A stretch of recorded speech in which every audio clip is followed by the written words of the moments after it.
Bonsoir à tous, lundi 22 janvier, bienvenue pour une nouvelle semaine d'information locale sur TV 78. Tout de suite, les titres de ce 7-8 journal. 140 patrons de multinationales au château de Versailles. Ils ont été conviés par Emmanuel Macron pour un sommet de l'attractivité à quelques heures de l'ouverture du forum de Davos. Objectif, montrer les atouts de la France sur le plan économique. C'est officiel, la France retire sa candidature pour l'exposition universelle 2025, décision qui concerne un territoire, Paris-Saclay, où aurait pu se tenir l'événement, mais aussi sa grande université dont le projet se formalise. Gilles Bloch, président de l'université Paris-Saclay, est notre invité. Et puis le cri d'alarme de plusieurs habitants du square Yves Farge attrape. Plusieurs logements y sont insalubres. Vendredi, une délégation d'élus a visité les lieux à l'appel de l'association de défense des locataires de la ville. Reportage. Google, Coca-Cola, Facebook ou encore Goldman Sachs, 140 patrons de multinationales au château de Versailles pour le sommet Choose France, choisir la France. Le Premier ministre Édouard Philippe notamment a présenté et vanté les évolutions de l'économie française à ses chefs d'entreprise. Le député de la première circonscription des Yvelines, Didier Bécher, a également participé au déjeuner avec son voisin de table, le PDG de la Bank of America, propos recueillis par Nicolas Dandry. On a parlé beaucoup avec le CEO de Bank of America de financement, avec également le patron d'Allianz. Donc ils nous ont posé beaucoup de questions sur l'agilité en France, les réformes qu'on envisageait par rapport à la fiscalité. Ils avaient bien entendu les sujets de la flat tax qu'on avait mis en place. Et on a eu aussi assez rapidement des questions sur l'agilité du marché du travail, sur notre capacité à transformer les compétences des salariés. Donc j'avais pu expliquer qu'on allait mettre 15 milliards sur la table aujourd'hui pour développer notre programme de formation professionnelle et puis pour développer l'apprentissage qui est une clé en fait du développement des compétences de demain. Je pense que c'est important de représenter Versailles, de représenter 50 ans en Yvelines. On a un territoire où il y a énormément d'entreprises que moi à titre personnel je rencontre très très régulièrement toutes les semaines et on se fait très régulièrement l'écho, j'ai envie de dire en particulier des PME, des TPE de la circonscription. Ce sommet qui est en train de se conclure par un dîner avec le président de la République Emmanuel Macron. Il pointe les faiblesses structurelles du modèle économique du projet. Le Premier ministre Édouard Philippe a officialisé le retrait de la candidature de la France pour l'exposition universelle 2025 à la fin d'un projet dont les prémices remontent à 7 ans. Pour rappel, la candidature avait été déposée officiellement en septembre. En cas d'attribution de l'événement, c'est le territoire de Paris-Saclay qui devait recevoir le village global de l'expo. Bonsoir Gilles Bloch. Bonsoir. Vous êtes le président de l'université Paris-Saclay. On va faire le point dans quelques instants sur le projet. Où en est-on de cette grande université? Une réaction déjà sur ce retrait de candidature en tant que président de Paris-Saclay. Comment vous l'avez vécu? C'est d'abord une surprise. C'est annoncé un dimanche matin. Je me suis réveillé à 7 h. J'avais la radio, j'entends ça.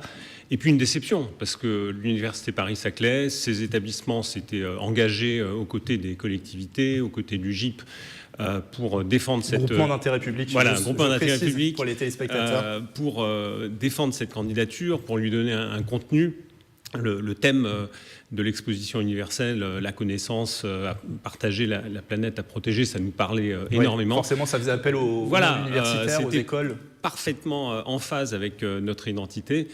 Et donc, c'est une déception parce que cette exposition universelle, si on l'avait obtenue face aux concurrents internationaux, c'était un coup de projecteur extraordinaire sur notre territoire. 25 à 40 millions de visiteurs, ça c'était ce que tablait le comité Expo France. 23 milliards d'euros de retombées économiques pour cette université Paris-Saclay, on va en parler, qui va voir le jour, si je puis dire, ça sera dans les années 2020, le projet va se formaliser vraiment dans les années 2020. Quelles conséquences ça peut avoir pour cette université? Pour nous, c'était un gain de notoriété énorme. On est déjà une université qui existe, on y reviendra. C'est pas juste un projet, mais avoir des dizaines de millions de visiteurs qui auront été en contact avec ce territoire, qui auront vu les bâtiments universitaires, qui auront vu des personnels, des étudiants mobilisés sur certaines activités de l'exposition universelle, ça aurait été un gain de notoriété énorme au moment où on lance cette université. Alors, de nombreux élus, bien sûr, se sont exprimés sur ce retrait de la candidature. Je vous propose d'écouter tout de suite la présidente de la région Île-de-France, Valérie Pécresse, invitée de nos confrères de RTL et LCI dans le grand jury. C'est une décision qui est précipitée, soudaine, et qui évidemment m'inquiète. Elle m'inquiète non seulement pour l'exposition universelle, qui aurait été une très belle vitrine. Vous savez que le thème, c'était les savoirs et l'environnement, qu'elle devait se dérouler à Saclay, qui a vocation à devenir le moteur technologique de la France. Donc c'était quand même un très bel événement de rayonnement de ce que la France a de plus beau. Mais ça m'inquiète plus durablement, parce que je ne voudrais pas, à la suite de la décision sur Notre-Dame-des-Landes, cette décision sur l'exposition universelle, je ne voudrais pas que finalement l'État recule sur tous les grands projets d'investissement structurants du pays. Inquiétude de Valérie Pécresse donc sur d'autres projets structurants. On pense forcément, quand elle dit ça, au Grand Paris Express qui doit arriver sur le territoire alors, par sa ligne 18. Ça, c'est en 2024. La ministre des Transports, Elisabeth Borne, la semaine dernière, a fait des annonces. Elle a confirmé le tracé, mais évoque des possibles allongements de calendrier. Est-ce que vous avez, vous, une crainte aussi sur l'arrivée de la ligne 18 après cet abandon de l'Expo universelle? Est-ce que vous avez des craintes sur la ligne 18? Absolument. On entend des signaux négatifs depuis quelques mois, des doutes sur un projet qui a été validé, revalidé par plusieurs gouvernements successifs, qui a été annoncé dans ses prémices en 2010 avec un calendrier où aujourd'hui on devrait déjà rouler en métro sur le plateau. Et cette ligne 18, c'est vraiment l'épine dorsale du système de transport moderne dont on a besoin sur le plateau de Saclay. On a 5 écoles, une faculté de pharmacie qui ont déménagé ou vont déménager, des dizaines de milliers d'étudiants, de personnels, de familles qui vont vivre dans cette ville campus qu'on est en train de densifier. Et donc, voir ce projet glisser dans le temps, voire remis en question, hein, moi j'attends vraiment la parole gouvernementale pour confirmer le projet et confirmer l'échéance, ça nous inquiète énormément. On est au-delà de l'inquiétude, on est vraiment dans l'angoisse depuis quelques semaines. Et un calendrier retoqué devrait être communiqué dans les prochaines semaines. Je précise d'ailleurs que l'université avait lancé à ce sujet, a lancé une pétition pour l'arrivée de la ligne 18, c'est dès 2024. Donc les annonces, ces différentes annonces qui interviennent au moment même où le projet qui est déjà formalisé, mais on va dire qui rentre dans le concret pour l'université Paris-Saclay. Je rappelle juste qu'en fin d'année dernière, Emmanuel Macron a annoncé que le territoire se scinderait autour de 2 pôles d'excellence. L'un constitué justement par l'université Paris-Saclay, avec les universités, je le rappelle, Paris-Sud, Évry, Versailles-Saint-Quentin en Yvelines, les écoles centrales Supélec, l'ENS Paris-Saclay et l'ex-Supoptique. L'actualité, c'est qu'en décembre, l'université Paris-Saclay a déposé son rapport d'évaluation pour l'IDEX, ça veut dire Initiative d'Excellence. Concrètement, ça apporterait quoi d'avoir cet IDEX pour Paris-Saclay? Alors, je le disais, le projet, c'est plus qu'un projet. C'est déjà une transformation qui est en marche. Hein. On diplôme des doctorants, on diplôme des mastériens depuis déjà 2 ans, et c'est pas des petites quantités, c'est des milliers chaque année. On a un dispositif de recherche qui est en train de se restructurer sous l'égide de l'université Paris-Saclay. Et donc, on bénéficie déjà depuis 5 ans du financement de l'initiative d'excellence. L'enjeu, c'est de maintenir ce financement, de maintenir ce label et de franchir une étape de plus dans la transformation institutionnelle qui est demandée pour s'aligner vraiment sur les modèles internationaux de grandes universités et pour continuer à bénéficier de ce label et de ce soutien dont on a vraiment besoin dans ces périodes budgétaires tendues. Ça, il y a un jury international qui va décider. Il y a un jury international qui s'est déjà réuni plusieurs fois, qu'on a rencontré pour une évaluation intermédiaire il y a 2 ans, qui va nous auditionner à nouveau en février et en mars pour recommander au gouvernement une décision. Sur la gouvernance de cette université Paris-Saclay, quelle place occupent les différentes universités, les écoles? Le modèle, c'est vraiment un modèle de transformation où on va, d'une part, verser l'université Paris-Sud dès 2020 à l'intérieur de l'université Paris-Saclay. L'université Paris-Sud disparaît. Il y a 4 écoles qui garderont une identité intérieure, mais qui seront aussi dans l'université Paris-Saclay. Vous avez oublié AgroParisTech, qui fait partie qui est un beau morceau, qui fait partie de cette première phase de transformation.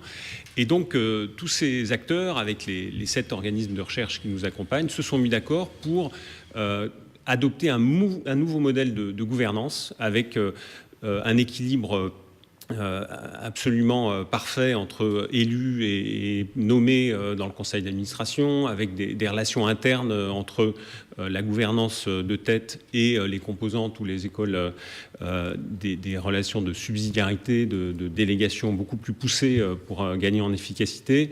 Donc tout ça a été décrit dans un document politique qu'on a stabilisé au mois de novembre et trace vraiment maintenant une feuille de route crédible. Et quel est le calendrier justement pour avoir au 1er janvier 2020 un nouvel établissement qui donc inclura les composantes issues de Paris Sud, inclura les écoles qu'on a mentionnées, et dans cette université, les deux universités de Versailles et Saint-Quentin et d'Évry seront partenaires et auront vocation, elles aussi, à disparaître et à devenir des composantes internes de l'université à l'horizon 2025. Si on peut aller plus vite, tant mieux.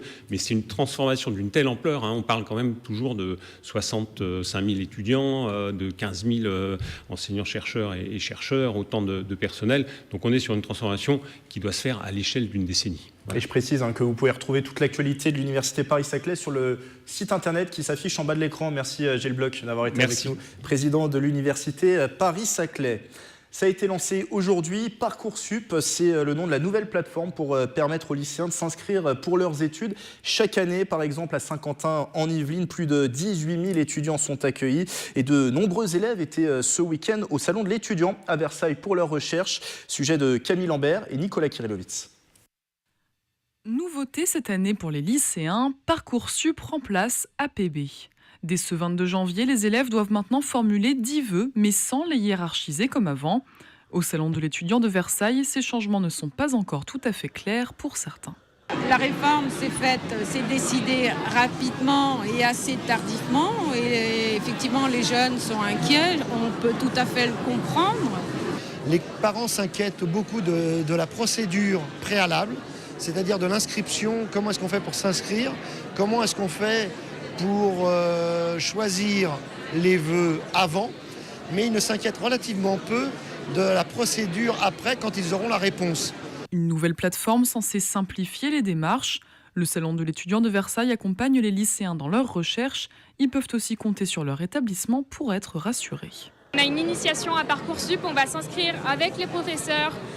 On a des accompagnements personnalisés réservés à l'orientation, à la présentation des écoles, à la présentation de Parcoursup, pour qu'on puisse apprendre et connaître mieux la plateforme dans son ensemble. Ça m'inquiète forcément un peu. Après, je vais essayer de tout faire pour avoir mon orientation à la fin, avoir mon bac et voilà. Les futurs étudiants ont jusqu'au 13 mars pour saisir leurs vœux sur Parcoursup. Peut-être de nouveaux arrivants fouleront les bancs des écoles et universités de Saint-Quentin en Yvelines. Chaque année, l'agglomération accueille plus de 18 000 étudiants. On continue de parler études supérieures dans ce journal avec une branche en particulier, c'est la communication. Bonsoir Mathilde Aubineau. Bonsoir. Vous êtes du Chesnay, originaire du Chesnay. Vous co-publiez chez Studirama concours d'entrée en école de communication, tous les bons conseils, exercices de préparation pour préparer ces concours. Avant qu'on parle de ce livre, déjà peut-être un mot sur votre parcours. Vous êtes communicante, vous travaillez notamment dans une entreprise spécialisée dans le numérique. Vous enseignez la communication dans plusieurs écoles. Et comme finalement les futurs élèves de ces écoles, vous avez fait votre formation au sein d'une école de communication qui est le CELSA. Oui. Après une formation en prépa littéraire, puis en infocom à Assas, j'étais au CELSA pour mon Master 2, pour confirmer cette appétence pour la communication. CELSA qui est une école de l'Université Paris-Sorbonne, si je ne dis pas de bêtises, c'est ça? Oui, un statut particulier. On va voir dans un instant d'ailleurs qu'il y a plusieurs écoles, plusieurs formations pour faire de la communication. Vous êtes donc passé par cette fameuse case concours qui peut prêter à quelques peurs, il faut le dire. Pourquoi avoir eu envie de transmettre cette expérience, ce savoir? Alors avec Clara de Sorbet qui a coécrit ce livre avec moi, nous sommes toutes les deux anciennes élèves de prépa et aussi du CELSA, et on trouvait que c'était intéressant de donner nos conseils en tant qu'ancienne élève. Nous avons aussi été confrontés à l'écrit, à l'oral, et du coup c'était à la fois de livrer des conseils très formels sur la dissertation, sur les différentes épreuves écrites, et puis aussi comment s'y préparer, les trucs et astuces qu'on ne nous donne pas forcément. Et voilà, c'est notre expérience d'anciennes élèves aussi qui est présente dans cet ouvrage. Selon vous, quelles sont les qualités d'un bon communicant ? Un communicant, il doit être curieux, absolument. Il ne doit pas se contenter de ce qui est. Il doit avoir envie d'en savoir plus, d'approfondir son sujet et aussi d'être au courant de ce qui se passe dans l'actualité culturelle et ne pas du tout rester enfermé dans l'univers de la communication. Il doit être force de proposition, aller vers les gens. Et ça, c'est quelque chose d'important et aussi d'être rigoureux. Voilà, une fois qu'on a collecté l'information, ce qui est important, c'est d'être rigoureux pour essayer de saisir au mieux les canaux pour diffuser l'information. Et est-ce que ce monde de la communication aujourd'hui, est-ce qu'il embauche est-ce qu'il y a des postes au sortir des études ? Alors, la communication, c'est un monde très concurrentiel. Il y a beaucoup de candidats. Mais ce qui est important, c'est de voir les différents partis, justement, qui recrutent. Le numérique, ça, c'est très important avec tous ces métiers qui sont liés à cet univers. Et puis aussi, on revient beaucoup sur la dimension du contenu pour faire passer un bon message. Ça, c'est important. Et les entreprises reviennent de plus en plus sur cette dimension-là. Donc ça peut être une voie aussi à prendre. Finalement, différents métiers aujourd'hui pour faire de la communication. Il y a différentes possibilités. Oui. Du community management aux relations publiques, avec des métiers qui sont multiples. Et ça, c'est intéressant, justement, en allant rencontrer les entreprises, le monde des agences, d'aller voir un peu le profil qui nous intéresse le plus. C'est pour ça les stages, les alternances, ce sont des bons moments pour essayer de se confronter à ces métiers-là. Et vous le disiez un petit peu tout à l'heure, sur le numérique, des nouvelles possibilités qui s'ouvrent aujourd'hui, de nouveaux métiers, de nouveaux parcours peut-être ? Oui, ça peut être très intéressant justement d'allier à la fois le numérique et ce qui se passe in real life. Et ça, c'est très important de ne pas rester cantonné juste à un univers, mais pour saisir au mieux l'ensemble des parties prenantes. Alors quand on est un jeune étudiant, qu'on veut faire de la communication, quels sont les différents cursus, écoles qui s'offrent à nous aujourd'hui pour faire de la communication ? Alors il y a un panel d'écoles connues, je pense au CELSA, l'EFAP, l'ISCOM, l'ISCPA, l'ISEC, voilà, des écoles qui sont reconnues auxquelles on peut rentrer alors à différents niveaux, niveau bac, bac plus 2, bac plus 3, bac plus 5. Et puis ensuite, une fois adulte, une fois après avoir suivi une carrière professionnelle, on peut y rentrer aussi. Donc ça, c'est intéressant de voir ces formations-là. À l'université aussi. Donc ça, c'est important de bien prendre le temps de se renseigner, d'aller aux portes ouvertes régulièrement, justement, pour se tenir au courant des nouveautés. Et puis de contacter des anciens élèves pour avoir leur retour sur la question de l'insertion aussi. Ça, c'est important. Toutes ces écoles dont on parlait sont sur Paris ? Ces formations ou sur toute la France ? Alors, beaucoup sont sur Paris, mais vous en avez aussi dans d'autres villes de France. Donc ça, c'est important aussi de regarder par rapport à ce qui se passe près de chez vous. Vous avez aussi des BTS, des IUT de communication en région. Et on y accède toujours par concours ou des fois, c'est sans concours ? C'est toujours par concours, les écoles de communication, les formations en communication ? Alors après, ça dépend si c'est à l'université. Du coup, là, c'est une voie plus traditionnelle. Ça va vraiment dépendre. Donc ça, c'est important aussi dans son souhait de faire une école de communication, d'anticiper en amont, plusieurs mois à l'avance, pour regarder les voies d'entrée. Et puis parfois, on demande des documents spécifiques. Donc ça, c'est important, des lettres de motivation pour anticiper et pas la veille commencer à être stressé. Bien sûr. Pour appréhender au mieux ces concours pour les écoles de communication, quel concept clé on doit avoir en tête avant de franchir ces concours, de passer ces concours ? C'est revenir un peu sur la communication. La communication, on l'a beaucoup associée au monde des paillettes, à cet univers-là. Et je pense que c'est important de revenir au fond. C'est quoi l'objectif ? C'est pas communiquer pour communiquer dans le vide. On perdrait en efficacité. Ça serait totalement dilué comme propos. Mais voilà, essayer de bien se rappeler pourquoi, quelle est notre finalité, quel public on vise. Donc ça, c'est important de revenir vraiment aux fondamentaux, les raisons même de la communication. Alors dans le contenu du livre, bien sûr, il y a de la description des métiers, présentation des écoles, il y a aussi des conseils méthodologiques, forcément pour préparer au mieux, notamment les épreuves écrites. Il y a des épreuves orales, on va le voir dans un instant. Ça ressemble à quoi un concours d'entrée en école de communication ? Par exemple, le CELSA par lequel vous êtes passé, ça ressemble à quoi ? Alors on a deux temps, on a l'écrit et l'oral. L'écrit, on va avoir une épreuve d'anglais, donc ça se prépare évidemment, et puis aussi une épreuve de dissertation sur un sujet donné. Donc là, il faut faire appel à ses connaissances, à sa culture générale. Donc ça, c'est vraiment important. Et puis rester dans le sujet, éviter le hors-sujet. Donc bien être sensible au grain des mots, ça c'est quelque chose sur lequel on insiste aussi. Et puis il y a l'oral qui se prépare. Donc ça, c'est pareil. Très important, du coup, si on veut faire de la communication, j'imagine, l'oral. Oui, donc de montrer à la fois la cohérence dans son parcours, sa motivation aussi pour rejoindre l'école, et puis son suivi pour l'école, voilà, pour l'intérêt, qu'est-ce qu'on apportera à cette école. Et on revient par exemple sur le mois de Molière, initié initiée par François Noisir, justement, cette initiative-là. Voilà, comme les concours sont en juin, ça donne une actualité. Donc, essayer de montrer, si on s'intéresse à la littérature, qu'on connaît les grands prix. Pour le cinéma, pareil. Donc, voilà, essayer qu'on rentre dans un domaine, de bien le connaître, ça, c'est important. Et je précise également qu'il y a à retrouver dans ce livre, bien sûr, plusieurs sujets d'annales récents. Merci Mathilde Aubineau d'avoir été avec nous. Merci beaucoup. Je rappelle, vous êtes chénésienne et vous co-publiez donc chez Studirama le livre Concours d'entrée en école de communication, tous les bons conseils et exercices de préparation pour bien réussir ces concours. Et vous pouvez retrouver le livre sur le site internet qui s'affiche en bas de l'écran. Dans l'actualité du jour, une quinzaine de députés en visite dans les commissariats et gendarmeries de France, initiative de la Commission des lois. Sa présidente, la députée LREM de la 5e circonscription des Yvelines, Yaël Braun-Pivet, s'est-elle rendue au commissariat de Trappes.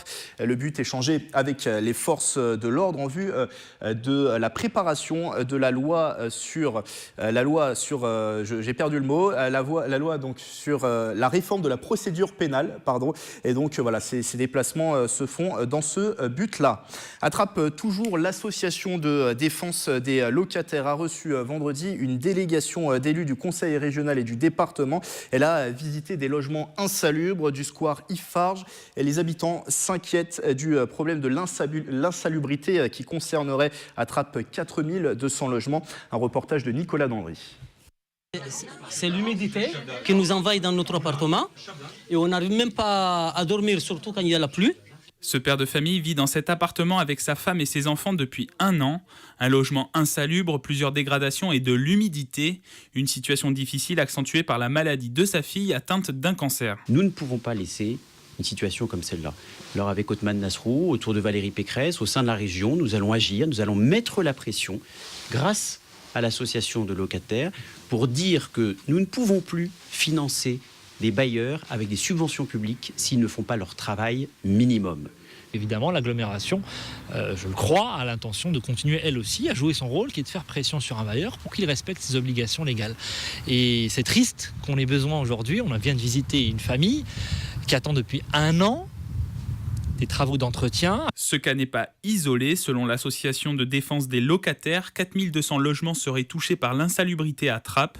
Une situation présentée aux élus du territoire dans les bureaux de l'association. On a des problématiques de chauffage, d'hygiène, de sécurité aussi, mais pas au point de vue des locataires. Hein. C'est-à-dire que c'est vraiment les obligations du bailleur qui ne sont pas effectuées.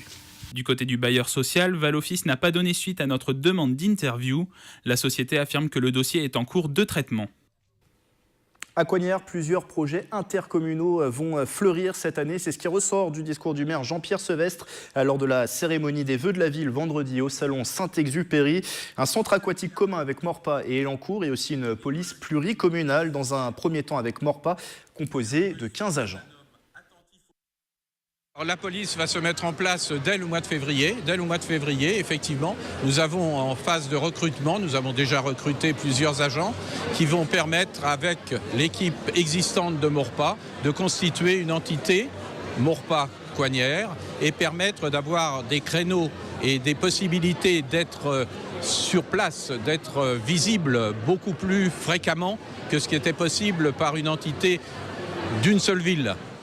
Et cette police intercommunale intégrera également par la suite la ville d'Elancourt. Au total, elle comptera 40 agents. La Verrière aussi présentait ses vœux vendredi à ses habitants, cérémonie qui se tenait à la salle du Scarabée. La rénovation urbaine du quartier du Bois de l'Étang sera l'un des grands chantiers en 2018. La ville qui fête également 30 ans de jumelage avec Panicale, commune italienne située dans la région de l'Ombrie. Son maire Giulio Cherubini était présent vendredi, un jumelage qui lui tient à cœur. Écoutez ses propos au micro de Nicolas Dandry. C'est important parce qu'en ces temps historiques où il y a ceux qui construisent des murs et insistent sur la nécessité d'avoir des frontières, l'échange culturel, l'échange d'idées et de savoir pour le développement et le lien de nos communes est la meilleure des réponses à donner. On a eu tout un tas de manifestations, d'échanges, aussi bien au niveau culturel que sportif. C'est plus du tiers d'une vie et c'est plein de choses Et maintenant, on part en Sardaigne dans 2 mois ensemble. Dans 2 mois. Et puis pour refermer ce journal du sport, avec la reprise ce week-end de la saison de football américain, les Templiers d'Élancourt jouaient la première journée du championnat de 2e division. Pour leur début, les Élancourtois n'ont pu faire mieux que match nul à domicile contre les Vikings de Villeneuve-d'Ascq. Des conditions climatiques compliquées, Nicolas Kirillovitz et Michael Elmidro. Quand physiquement ils sont et que nous on est encore plaisant. Par contre au 4e quart on n'a pas réussi à finir. Donc on apprenne à finir. Premier coup de sang de la saison pour le directeur sportif des Templiers d'Élancourt, Frédéric Anderson. Ses joueurs n'ont pas réussi à emporter ce samedi 20 janvier leur premier match de la saison de 2e division contre les Vikings de Villeneuve-d'Ascq. Score final 8-partout. On fait beaucoup trop d'erreurs au final, des erreurs d'exécution, des erreurs qu'on n'a pas commises sur les matchs de préparation et qu'on retrouve ici alors que c'était les mêmes types de défense qu'on avait affrontés. On ne s'attendait pas à ce résultat-là. C'est vrai qu'on s'attendait à mener très rapidement dans le game. Principale raison invoquée pour expliquer ces erreurs techniques, les conditions climatiques difficiles. La pluie est tombée pendant toute la rencontre sur le complexe sportif Europe. On a dû changer un peu nos plans sur les coups de pied de dégagement, par exemple. On a dû se réaligner et changer de stratégie à cause du vent et puis de la pluie. On a vu que les coups de pied d'engagement, ils partaient beaucoup moins loin que d'habitude. Ce qui fait que les returners, ils n'allaient pas forcément chercher les ballons très vite. Et c'est vrai qu'on s'est mis en danger 2-3 fois sur des erreurs bêtes. Annoncé comme l'un des favoris à la montée avant la rencontre, Élancourt se retrouve dans le milieu de classement de la poule 2 avec ce match nul. Une situation qui n'inquiète pas le staff. Le potentiel est toujours là, on est toujours mieux que l'année dernière. Par contre, le potentiel, si on n'arrive pas à le concrétiser sur le terrain, ça ne se transformera pas en victoire et on n'atteindra pas nos objectifs. Donc bien sûr, je suis optimiste vis-à-vis de ce qu'ils sont capables de produire. La vérité du terrain, c'est celle du match et le tableau de score, il n'en a rien à faire de est-ce qu'on s'est entraîné 6, 10, 20 mois. Si on ne performe pas, les scores ne sont pas là et on ne gagne pas. La séance de rattrapage est programmée ce dimanche 28 janvier sur le terrain des Diables Rouges de Villepinte, une équipe qui s'est inclinée lors de son premier match de la saison. Voilà, c'est la fin de ce 7-8 journal. Bonne soirée et excellente semaine à tous sur TV78.